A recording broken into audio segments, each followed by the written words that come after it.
Love mo si Ria? Opo, kami. Oh, kainin mo yung kulangot niya? Ayoko po kami. Okay. Okay.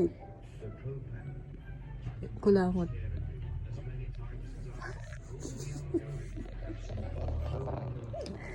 Tikman mo daw yung kulangot niya, Lee, kung masarap.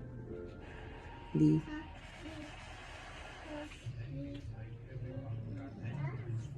Good job. Where's the letter D?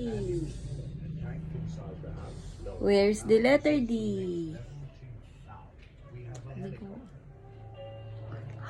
Ang baka yan.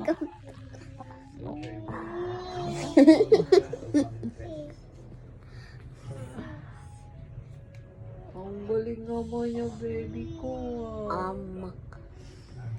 Ali, anong pinag-aralan niyo sa school? Puro nood ka na naman. Tingnan mo yung math, may mali ka. Hindi mo intindihin. Ha? Hoy. Mami, naiintindihan ko na po. Eh, bakit mali yung sinagot mo? Mami, maiintindihan ko na po next time. Dapat agad. Ngayon, hindi next time.